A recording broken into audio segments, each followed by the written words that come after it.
Hello বন্ধুরা, সকলে কেমন আছো? আশা করি সবাই ভালো আছো।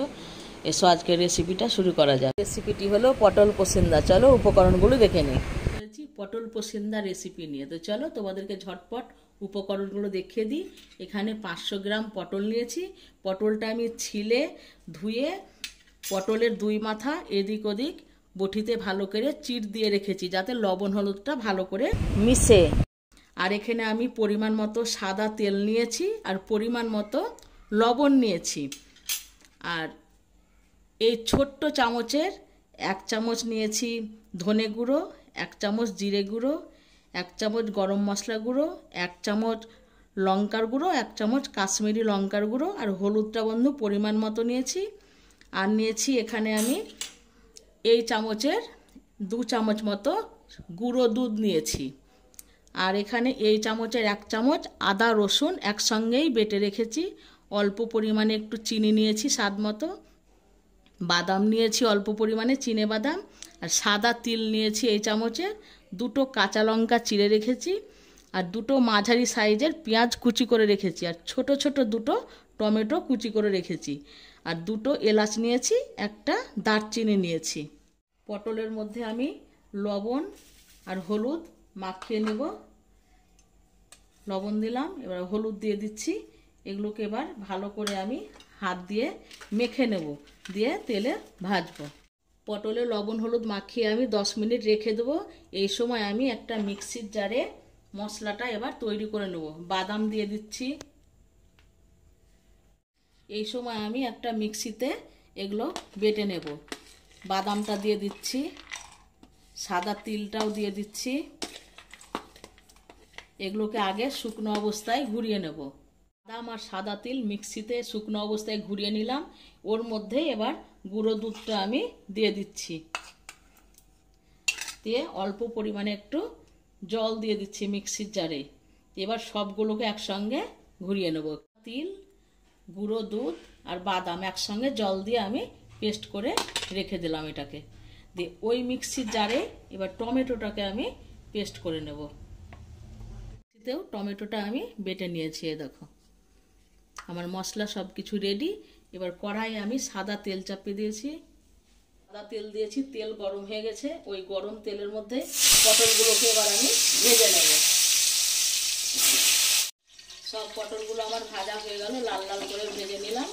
অন্য পাত্রে আমি এগুলোকে তুলে নিচ্ছি। যদি বেশি পটল হয় বন্ধুরা, তোমরা দুবারে ভাজবে, ঠিক আছে?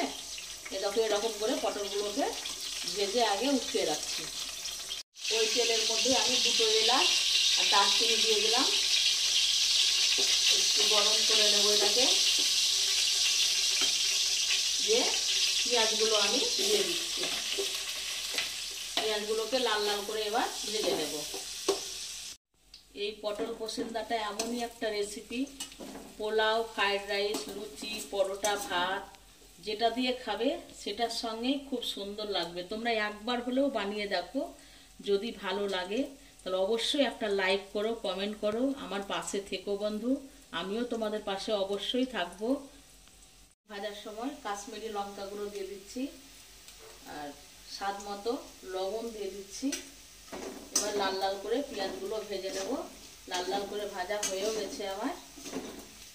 পেঁয়াজ ভাজা হয়ে গেছে। এবার টমেটো বাটাটা আমি দিয়ে দিচ্ছি।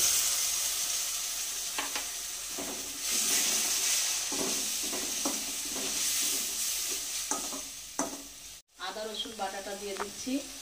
মিক্সির জার ধুয়ে জল দিয়ে দিচ্ছি।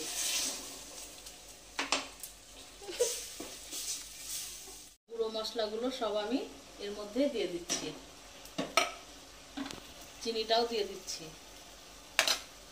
আমি 1 দশম তেল দিয়ে দিচ্ছি। তেলটা একটু তখন আমার কম হয়েছিল মনে হচ্ছিল, তার জন্য আমি এখন দিয়ে দিলাম। তেলটা যতক্ষণ মশলা থেকে ছেড়ে আসবে ততক্ষণ মশলাটা কষতে হবে। তেল ছেড়ে দিলে জানতে হবে মশলা কষানো হয়ে গেছে। কাঁচা লঙ্কা চিড়ে রেখেছিলাম, দিয়ে দিলাম। মশলা থেকে তেল ছেড়ে দিয়েছে, মানে মশলা কষানো আমার হয়ে গেছে। এবার গ্যাসের আঁচটাকে একদম কমিয়ে দেব। দিয়ে বাদাম আর তিল আর গুঁড়ো দুধটা দিয়ে দিচ্ছি।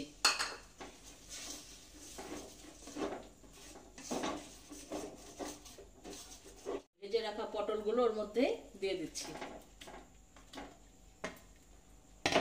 দিয়ে এবার খুব সাবধানে এগুলোকে আস্তে আস্তে এভাবে নাড়তে হবে।